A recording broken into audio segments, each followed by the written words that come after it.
O maior erro de Attack on Titan. Será que Eren é o maior erro disso? Isso não sou eu que vou responder, isso sou eu que vou reagir aqui do meu mano Daniel Moraes. E o nome do vídeo é assim: Eren, o maior erro de Attack on Titan. É o seguinte, antes disso vocês já sabem, eu já sou inscrito, eu já vou deixar o like, porque esse canal é muito brabo. Se você não conhece, vai no link da descrição, porque, mano, Daniel Moraes é brabo demais, eu respeito muito o trampo dele e tô aqui agora, ó, simplesmente para usufruir e tentar agregar alguma coisa nesse vídeo. Então, sem mais delongas, vamos dar play nesse vídeo. Falou, família. A série, como também o que mais Opa, mudou na reta. vamos voltar do O final de começo. Attack on Titan definitivamente foi uma das coisas mais controversas e polêmicas da história da internet. Principalmente porque o anime conseguiu furar muito a bolha otaku, se tornando quase o novo Death Note. E 99% de toda essa polêmica gira em torno justamente do Eren e do seu desenvolvimento até aqui. Com muita gente dizendo que a história e o personagem em si sofreram um retcon, uma alteração em algo já previsto na obra pro restante fazer sentido. O que Cara, eu já vou falar que eu sei que ele vai desenvolver isso, mas eu vou dar minha opinião. Vamos ver se a gente vai bater a opinião ao longo do vídeo. Mas eu não acredito nisso, tá? Porque se você assiste Attack on Titan, você começa a ver que as posturas e atitudes do Eren desde o começo são controversas. Ele realmente é extremamente agressivo, ele é extremamente impulsivo, ele é movimentado por raiva, que é um sentimento que alimenta e direciona muito bem a pessoa para fazer alguma missão, mas ele também polui a mente da pessoa. Ele deixa ela em trevas, tá ligado? Então eu acho que o Eren, desde o começo, mas desde o primeiro episódio, já estava previsto que ele ia ser o vilão desse arco. Eu acho que o grande problema do Attack on Titan foi que, na verdade, as pessoas não estavam preparadas para aquilo, tá ligado? Não estavam preparadas para aquele plot. Faz sentido? Faz. Na mente dele, deturbada dele, nas limitações psicológicas e até mesmo intelectuais do personagem, até faz sentido, sendo que ele só buscava vingança e destruição até ele descobrir que o verdadeiro inimigo não era aquele, tá ligado? Isso gera frustração e confusão. Eu acho que faz sentido, mas vamos lá. também significa um final bem diferente do originalmente planejado. Mas será que isso realmente faz sentido? O Eren realmente Aquele beijo foi sinistro, né? Vamos falar. foi arruinado pelo Isayama? É sobre isso que a gente vai falar nesse vídeo, então vambora. Bom, antes de tudo, por mais que seja óbvio, eu vou avisar só por precaução. Esse vídeo não tem spoiler, ele é o spoiler, então se você não terminou Shingeki até hoje, veja por sua conta e risco, fechou? Toda a polêmica da obra se concentra principalmente no arco do Eren, não só por ele ser o fucking protagonista da série, como também o que mais mudou na reta final. E a sua transformação em um personagem extremamente complexo e até ambíguo é o que mais causou tudo isso. A sensação do público em geral foi que o Eren realmente foi destruído, sendo descaracterizado a ponto de tomar decisões que contradizem o seu próprio desenvolvimento ao longo da história. Lembrando, tá, gente? Esse começo dessa introdução não é a opinião do Daniel, é um desenvolvimento de pensamento que ele vai estar mostrando uma base. E dentro dessa base eu já vou falar, eu acho que realmente não, eu acho que realmente o Eren estava com todos os elementos lá. É que foi desenvolvido com mais profundidade ao longo do tempo. Vamos ver o que o Daniel vai falar.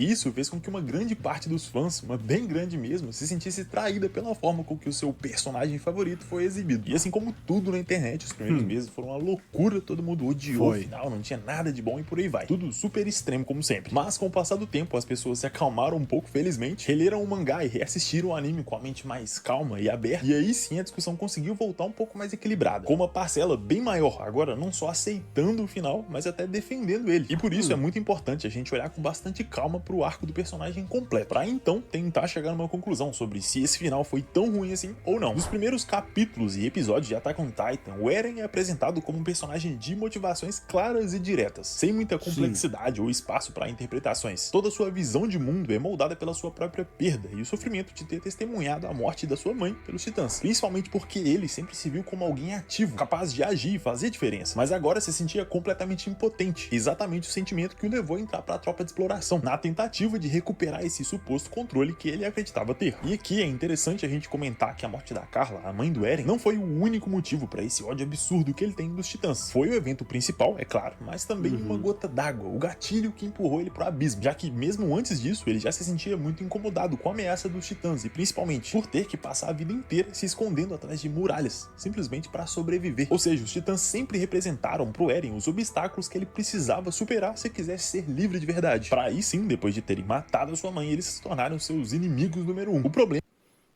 Exatamente isso. O Eren realmente é muito simples, muito objetivo, muito claro, muito até inocente, diria, tá? Ele vê um alvo e ele vai atrás disso, direto. E o alvo dele era os Titãs. Até ele descobrir que aquilo realmente não era o verdadeiro inimigo, entre aspas, muito entre aspas, porque essa história é bem complexa. problema é que essa é uma visão extremamente maniqueísta, uma forma que simplificava demais a situação, dividindo o bem e o mal em lados perfeitamente opostos e separadinhos, de uma forma totalmente real. O mano colocando maniqueísta no bagulho, mano. Ó, meu respeito. O cara é bravo demais, cê é louco.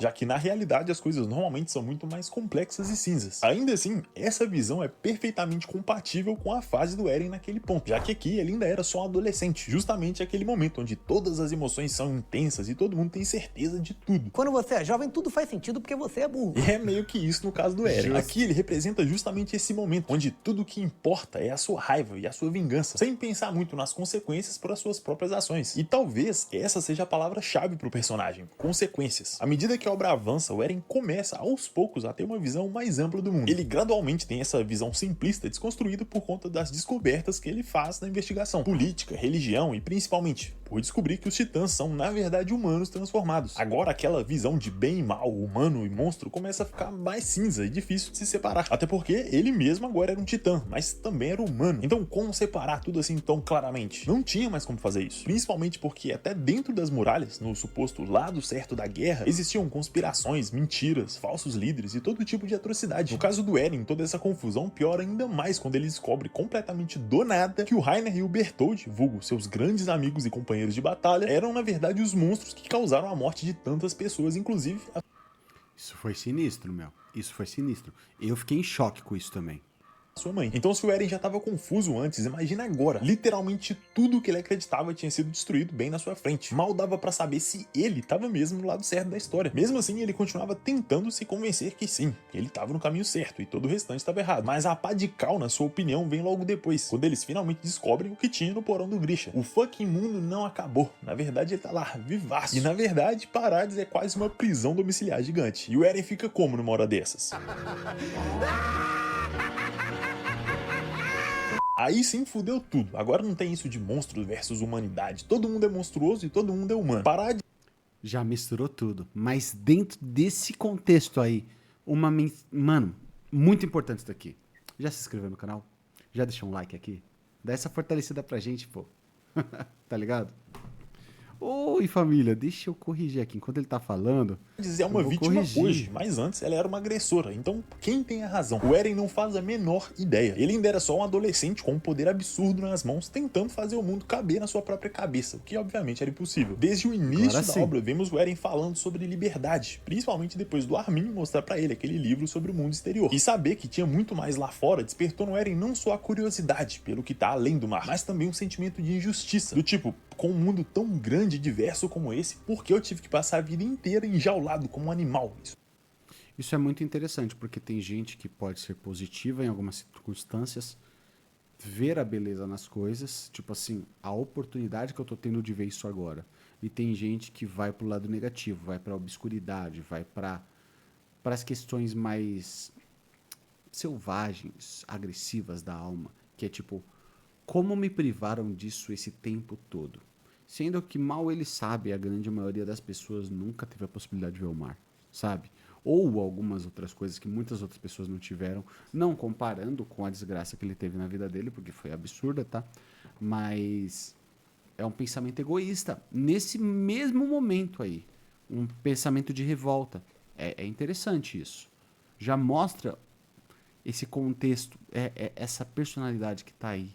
Isso não é justo. Um sentimento que, inclusive, é totalmente contrário ao do Armin, que se mostrou muito Aí, ó. mais empolgado e encantado com o mundo exterior do que com raiva por não ter aproveitado sua vida até ali. De um lado, o sentimento de esperança, de alguém olhando pro futuro, e do outro, uma pessoa com rancor pelo passado, com sede de justiça. E, de novo, quem tá certo e quem tá errado? Os dois. Cada um deles tem os seus próprios motivos, e da sua maneira, eles também estão certos. A questão Sim. principal, a principal diferença, é como eles pretendiam alcançar o seu ideal de liberdade. O grande Eu mesmo estou fazendo um vídeo agora, não sei se vocês conhecem isso no meu canal principal, no @SuperNerdstar. SuperNerdstar YT. Vai estar aqui, ó. É o seguinte, E lá eu falo sobre que não existe bem ou mal. Pessoas boas podem fazer coisas ruins e pessoas ruins podem fazer coisas boas. Na verdade, esse conceito não existe exatamente. É mais uma atitude isolada, tá ligado?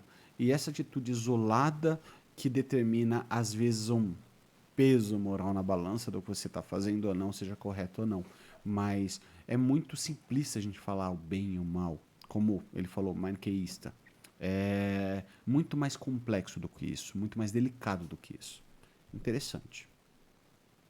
De ponto é que o Eren via o mundo exterior como uma espécie de paraíso perdido, um lugar onde a humanidade poderia viver em paz e liberdade. Com o detalhe que aqui a humanidade se refere especificamente às pessoas injustiçadas de Parades e não ao restante do mundo. A liberdade que o Eren busca aqui não é uma dádiva, um presente a ser desfrutado, mas sim um direito natural. Ele merece, não precisa pedir. É dele e por isso qualquer ação para alcançar essa liberdade é justificada. Ele sente constantemente uma sensação de incômodo, injustiça, de raiva, enquanto a liberdade do Armin é muito mais focada no desejo de ir para onde quiser, conhecer lugares e pessoas e desfrutar do novo, do diferente. É sobre esperança e não sobre vingança como o Eren. A liberdade do Eren é uma corrupção da visão de liberdade do Armin. Enquanto o Armin busca a liberdade através da exploração e do conhecimento, o Eren busca através da vingança e da destruição. Essa diferença fundamental entre os dois é só o início do que viria depois na forma de um conflito entre o Eren e o restante da tropa de exploração. Essas diferenças na visão de liberdade entre o Eren e o Armin é algo que se manifesta muito cedo na história, justamente porque esse é, em resumo, o tema central da relação desses dois personagens. O que é a verdadeira liberdade? Para que ela serve? E principalmente, como podemos alcançá-la? Essas são as principais perguntas que permeiam a relação desses dois. E por isso é simplesmente impossível entender totalmente o Eren sem entender também o Armin. Eles são paralelos e ao mesmo tempo opostos. E foi percebendo isso que o Eren teve o seu ideal de liberdade e justiça completamente quebrado. O que ele via como seu direito, agora ele sabia que também era uma proteção pelos crimes do seu povo. E muito mais do que isso. O mundo em si era maior, bem maior e mais complexo do que ele esperava. Não se tratava apenas de Parades e Marley. Haviam guerras, disputas políticas, religiões e culturas completamente diferentes das que ele conhecia. Isso tirou dele aquele senso de excepcionalidade. Ele agora era normal, do ponto de vista moral, é claro, né? Porque virar um titã gigante comedor de gente não é nada normal. A questão é que agora o Eren sabia que ele não era uma vítima única e que todo mundo tinha o seu porquê. E por isso seria impossível continuar fazendo aquela divisão clara entre bem e mal como antes. Então vamos recapitular rapidamente.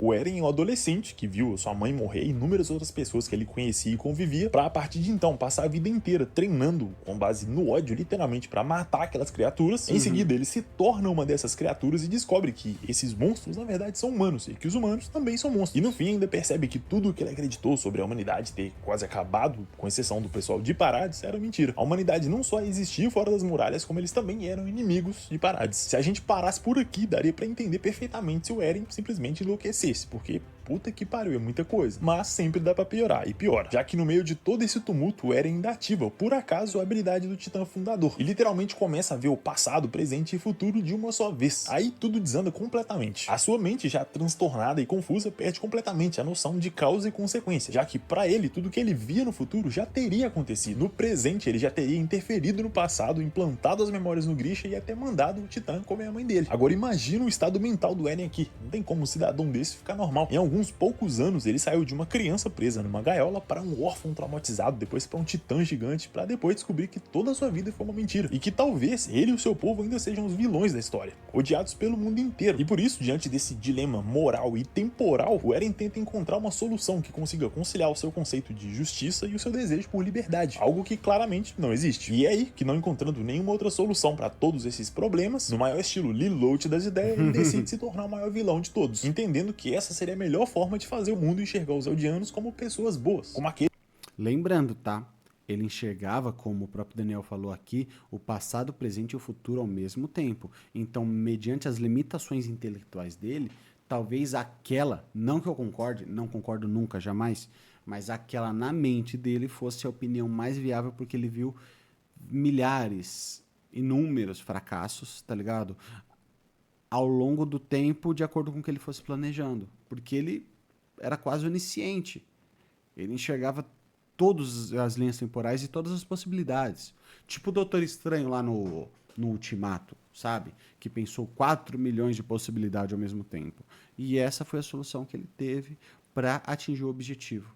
Doideira, né? Doideira. Será que essa era a única saída? Eu acredito que mediante o intelecto inferior dele, sim, mas talvez um Armin, que é muito mais inteligente, muito mais astuto, muito mais estratégico, poderia ter uma solução completamente diferente. Eles que salvaram o mundo, e não mais como os demônios de Parades. Nessa sua busca por liberdade, o Eren toma decisões que contradizem as suas próprias ideias iniciais. O estrondo é um genocídio em escala global, um massacre que destrói e oprime completamente os outros povos, mantendo justamente o ciclo de violência e ódio que começou há 2000 anos. E com essa atitude, o Eren deixa definitivamente de ser o oprimido para se tornar o opressor, usando a força e a violência para impor sua visão de mundo, o que mostra mais ainda o quanto aqui a linha entre o agressor e a vítima é tênue, e principalmente que a busca pela liberdade absoluta pode levar à tirania e à destruição. Toda essa contradição deixa bem claro a complexidade do personagem e a dificuldade de alcançar a liberdade sem sacrificar a liberdade dos outros. Um tema que conversa diretamente com aquela ideia de que a liberdade de cada um termina onde a liberdade do outro começa. O que na teoria funciona muito bem, é muito lindo e perfeito. Mas e depois que a primeira injustiça já foi feita? Quem vai dar o braço a torcer e ser injustiçado pelo bem de todos? O Eren claramente não está disposto a fazer isso, já que para ele a violência extrema é a única forma de garantir a sobrevivência e a liberdade do seu povo. O que, de certa forma, faz muito sentido, já que se ele não atacasse primeiro, a ilha seria destruída, muito provavelmente. E aí, todo mundo morreria. E isso sem falar nos Eldianos presos, literalmente em campos de concentração de Marley. Cara, olha o tamanho desse problema. Não é uma coisa que uma pessoa consiga resolver sozinha. Mesmo assim, mais uma vez, vemos o Eren tentando carregar esse peso nas suas costas. Fazer um plano absurdamente arriscado e elaborado para tentar resolver tudo, sacrificando a si mesmo no processo. A partir de agora, ele tenta ao máximo salvar os seus amigos e companheiros de batalha para que eles também o vejam como um vilão e consigam matá-lo por isso, o que na prática significa que o Eren nunca ficou mauzão e não ligando pra ninguém. Pelo contrário, ele se importa tanto com aquelas pessoas a ponto de contar tudo pra cada um deles, em seguida apagando suas memórias e só devolvendo depois da sua morte, justamente porque ele se importava com aquelas pessoas e a sua opinião, ele queria ser aceito por elas. Pra ele tava tudo bem se o mundo inteiro o odiasse, contanto que os seus amigos soubessem a verdade, e por isso ele fez questão de garantir que todos eles soubessem que na verdade era um sacrifício sendo feito ali. O que o Eren queria era ser reconhecido e valorizado pelo seu esforço e pelo seu sacrifício, o que mostra que o Eren é e nunca foi um cara independente que não precisa de ninguém, o lobo solitário, o ícone dos adolescentes revoltados. Esse cara nunca sequer existiu na obra, mas talvez esse tenha sido o problema. A forma que o Isayama construiu o personagem deu a entender que esse era o Eren de verdade, deixando as pistas de que ele na verdade não era assim muito ocultas, muito subjetivas, o que fez uma grande parte dos fãs acreditarem que o Eren era esse cara de fodão, quando ele nunca foi. Ele na verdade sempre foi alguém inseguro, solitário e carente de aprovação, algo que provavelmente vem da ausência do seu pai durante a sua infância. Seu pai te abandonou! Já que fica muito claro o quanto o Grisha não dava atenção bastante pra ele. E isso é importante porque foi esse ambiente incompleto e inseguro que ele cresceu que desencadeou nele todos os seus traumas e obsessões. Na tentativa de chamar a atenção do seu pai e da sua mãe, ele sempre tentou se mostrar O interessante é que o Grisha não deu aquela atenção pra ele, mas ele sabia, ele também viu o passado e o futuro, né? Talvez ele desprezasse o filho por saber o que ele ia se tornar. Doido isso, né? corajoso, independente, alguém forte que merece respeito e admiração, o que só piora com a chegada da Mikasa, já que ela era superior a ele em praticamente tudo. Mais forte, mais rápida, mais admirada pelos pais mais e principalmente gata. ela tinha mais atenção, o que criou nele um complexo de inferioridade gigante em relação a Mikasa, o que provavelmente também resultou no tratamento abusivo e bem filha da puta que ele teve com ela. Você fica sozinho? Já chega! Puta vadia, safada, vagabunda, influencer, chata, pobre, desgraçada, prostituta, rapaliga. Tudo numa tentativa desesperada. O cara meteu um rap god de palavrão aqui. Sensacional. De se provar superior, o que também se conecta com a ideia de que liberdade é algo merecido, de direito, assim como a atenção que ele também merecia, apesar de nunca ter recebido. E o Tatakai, por mais foda que seja, também pode ser um ótimo exemplo desse comportamento, em que o Eren repete a palavra pra si mesmo, na tentativa de se convencer que ele é digno, que ele merece mais e por isso precisa continuar lutando, até alcançar a sua liberdade, a sua justiça, conquistar o que é dele por direito. Mais uma vez fica bem claro que o desenvolvimento do Eren depende muito da Mikasa e do Armin. A relação do protagonista com os dois personagens é totalmente diferente, ao mesmo tempo que complementar. Com a Mikasa, ele compete para ser o mais forte e corajoso, enquanto se mostra cada vez mais controlador e inseguro. Já com o Armin, ele compete para ser o mais inteligente e importante, ao mesmo tempo que se mostra cada vez mais confuso e perdido. E foi exatamente por isso que no momento em que ele é derrotado pelos dois, né? Intelectualmente pelo Armin e fisicamente pela Mikasa. decidiu se tornar um vilão, ele inverteu essa ordem. Com a Mikasa, que ele sempre brigou fisicamente, agora ele começou a atacar com palavras, fazendo ela chorar, fazendo um ataque emocional. Já com o Armin, que sempre foi muito mais inteligente e melhor com as palavras, ele fez um ataque físico, porque esse seria o caminho mais eficiente para o seu objetivo, de se tornar o vilão. E aqui é importante a gente falar que mesmo com... E talvez essa atitude dele já seja uma percepção do presente, passado e futuro para que ele tenha uma melhor saída, uma melhor desenvoltura para cada personagem de acordo com as fraquezas dele e com as habilidades do próprio Eren. Cara, eu nunca tinha pensado nisso, meu. Faz todo sentido. Faz todo sentido. Ele, pô, eu vi que em 1 milhão de discussões aqui, eu não vou ganhar do Armin, então vou meter a porrada nele. E a Mikasa, em 1 milhão de lutas, eu vou perder as 1 milhão. Então eu vou lá destruir o psicológico dela. Caraca, que irado, velho. Com aquele romance meio bizarro que foi construído, entre muitas aspas, entre o Eren e a Mikasa, o Armin ainda era muito mais importante para a história do Eren. Até por isso, ele foi o único que desconfiou que o plano do Eren talvez tivesse alguma coisa a mais, para além do extermínio total, que talvez ele estivesse escondendo algo. Não só porque ele era o mais inteligente do grupo, mas também porque ele era o único que conhecia o Eren o bastante para saber o que se passava na sua cabeça. Pelo menos a parte normal, né? A parte da viagem do tempo já não tem jeito. E é exatamente por isso que foi o Armin quem confrontou o Eren nos caminhos. É ele quem o vê confuso e vulnerável, justamente porque ele era a pessoa que o Eren mais confiava e sabia que poderia contar, o que se provou uma escolha perfeita. E por isso, durante a conversa dos dois nos caminhos, o Eren quebra completamente. Ele já não aguentava mais toda aquela pressão, toda aquela confusão. Ele ainda era um jovem confuso e perdido, que agora conseguia ver passado, presente e futuro tudo de uma vez, se sentindo culpado e se sentindo um monstro. Ele claramente estava à beira de um colapso mental e por isso fez questão de ter o Armin ali presente naquele momento para poder desabafar um pouco antes de morrer. Na verdade, ele já tinha morrido nesse momento, mas do ponto de vista do Armin, ele ainda estava vivo. Todos esses pontos mostram o quanto o Eren é e sempre foi extremamente interessante e complexo. Um dos personagens mais complexos da obra inteira, inclusive. Eu acho que só perde pro Eren nesse quesito. Ou seja, o Eren foi descaracterizado no fim da obra? Não. Ele foi destruído pelo Isayama? Talvez. E o Irving, acho que tem vídeo nesse canal aqui, mano, do Daniel, hein? Acho que eu vou... Fiquem aí, que uma hora ou outra vai sair esse react aí. E por que talvez? Porque a forma como tudo foi feito não foi das melhores. A obra ter dado mais atenção para esse lado mais frágil e quebrado do Eren seria muito bem-vindo. Se a gente acompanhasse mais vezes ele sofrendo pelas suas escolhas, depois de se tornar o vilãozão do cabelo comprido. Antes disso, quando ele tenta lidar com tudo, a gente até vê ele sofrendo por conta da confusão mental. Mas é tudo muito rápido, muito pequeno, sem deixar tão claro o peso que ele estava carregando nas costas. E principalmente, depois que ele decide se tornar um vilão, ele sempre é mostrado como alguém determinado e confiante. Claro que para passar a ideia de que ele se tornou de fato alguém mal que precisaria ser combatido, ele realmente precisava ser convincente. E foi. Mesmo assim, poderia ter sido bem útil pra entender o melhor personagem, a gente vê ele sofrendo, ele todo com a cabeça fudida pra caralho, sozinho, refletindo sobre a situação e tudo que ele tava prestes a fazer. Isso ia facilitar muito pro público aceitar mais tarde, ele chorando todo desesperado com o Armin. Porque, pra mim, esse é o maior problema do final. Quando o Eren conversa e é confrontado com o Armin nos caminhos, a pessoa que a gente vê não é aquele Eren do início, seguro e imaturo, nem o do meio, confuso e aflito, muito menos o do final, aquele determinado e nervoso das trevas. É um Eren completamente diferente, pacífico, inseguro, culpado. A única coisa que ele tem em comum com as suas outras versões, por assim dizer, é a confusão mental. Ele claramente não tem certeza de nada do que ele tá fazendo. Ele não sabe se esse é o melhor caminho e mal consegue responder às perguntas do Armin. O que, de novo, faz total sentido para um personagem extremamente confuso e perdido. O problema... Eu concordo com ele, faz todo sentido e digo mais, tá? Ele tá pacífico, não é pacífico no sentido de paz. Ele tá entregue, já foi feito, tá ligado? Já aconteceu.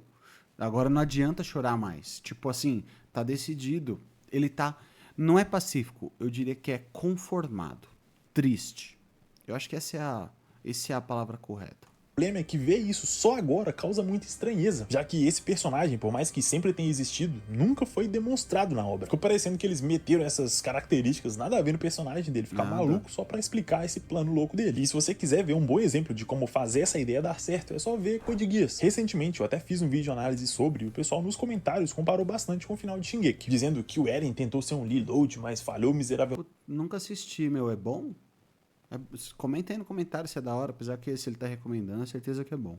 O que não é tão exato assim, mas vai servir para o nosso exemplo. O Reload funciona como um mártir, como um vilão que se sacrifica pelo bem de todos, porque todas as suas dúvidas e incertezas são construídas ao longo do anime inteiro. Ele não acorda de um dia pro outro e decide se tornar um vilão. Ele vê aos poucos tudo ao seu redor caindo, tudo mudando, até que finalmente a pessoa por quem ele mais lutou, mais se esforçou, também se vira contra ele. E o Eren até passa por esse processo, a transformação tá lá. A gente inclusive viu alguns pontos dela aqui. O problema é que ela é tão sutil e apressada que parece não fazer sentido. Quer ver um exemplo, dessa vez negativo, de uma ideia bem parecida? Game of Thrones. E aqui eu vou falar um spoiler do fim da série, então se você não viu ainda, cara, você tá vivendo errado, vai lá ver. Mas se não quiser pegar esse spoiler, é só pular uns 10 segundinhos aí, já tá ótimo. No fim de Game of Thrones, a Daenerys, uma das personagens mais fodas e favoritas de todo mundo, simplesmente fica louca e taca fogo em todo mundo, o que também causou um desastre na internet quando saiu o episódio. Quem acompanhava na época tá ligado como foi. E isso foi um grande problema, um alvoroço, justamente pela mesma razão que o Eren. Falta de sinais de mudança, pistas da transformação do personagem, o que passa a ideia de um personagem inconsistente que foi estragado e descaracterizado pelos criadores. Ao contrário do começo e meio da obra, o fim de Shingeki pareceu muito mais corrido e apressado do que deveria, o que ajudou muito a dar essa sensação de retcon, de final mal acabado, como se tivesse sido feito às pressas. Muita gente ainda defende que Shingeki é uma obra focada na trama e não em desenvolver os personagens, o que eu acho que não faz tanto sentido, porque não dá pra você desenvolver uma trama sem desenvolver os personagens. Mas pra gente fechar o vídeo, porque eu acho que já ficou bem claro o argumento aqui, Shingeki realmente sofreu um retcon e o Eren foi descaracterizado no fim da obra? Na minha opinião, não. Pra mim, todo o desenvolvimento do personagem tava lá, mas de uma forma tão sutil, tão vaga, que realmente fica difícil de perceber se você não tiver lido o mangá, visto o anime umas 2, 3 vezes e prestado muita atenção nos detalhes. O que vamos combinar que ninguém é obrigado a fazer. Se a obra não consegue passar a sua ideia, desenvolver os seus personagens bem, com uma só assistida ou lida, o problema não é de quem tá lendo. E por isso dá pra entender perfeitamente quem diz que o Isayama arruinou o Eren, porque na verdade a forma como a transição do personagem aconteceu foi um desperdício completo do potencial do personagem. O fato dos fãs terem surtado tanto com isso foi justamente porque o Eren teve uma trajetória foda até a metade do anime. Muita gente se inspirou nele,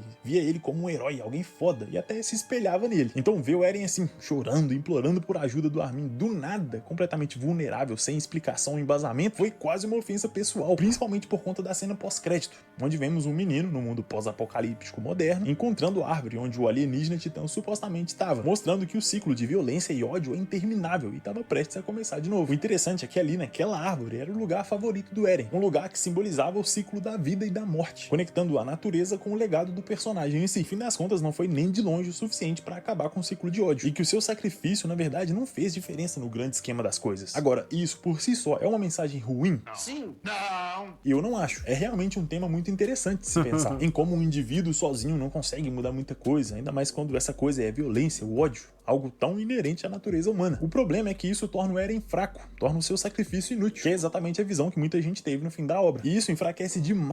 Mas isso daí, dele ser fraco ou ser inútil, é quase uma realidade humana, né? De que às vezes todos os nossos esforços, eles são inúteis, meu. É meio louco isso. Triste. Mais o personagem que já não foi tão bem trabalhado assim. Então, resumo da ópera. Eu, Daniel, não acho que o Eren foi um personagem ruim. Eu gosto muito do personagem e dos temas que ele representa na obra. Mas, ainda assim, a forma como isso foi feito deixou muito a desejar. Principalmente no final, por tentar simplificar demais um personagem muito complexo. Faltou tempo de tela e ritmo de desenvolvimento para construir tudo isso. Mas também é aquilo, né? É muito fácil criticar quando já tá tudo prontinho, bonitinho. Então é importante deixar bem claro que Shingeki ainda é uma obra foda, excelente. Eu gosto muito, um dos meus animes favoritos, inclusive. Só não é perfeito. Agora, se você discorda ou quer acrescentar alguma coisa na discussão, comenta aí embaixo. Muito obrigado pela sua atenção e pelo seu tempo. Um agradecimento especial aos Titãs. Meu parça, vídeo incrível mais uma vez, uma análise extremamente profunda. Eu concordo com ele em quase tudo, assim, ressaltando alguns pontinhos que eu coloquei aí, mas aqui não é um vídeo de análise, ele é um vídeo para reagir uma teoria braba, de um mano brabo, que teve muito trabalho em fazer esse roteiro, esse vídeo. Então, ó, por favor, link do canal na descrição, vão lá, mano, segue o cara, analisa os vídeos dele, porque só tem pedrada.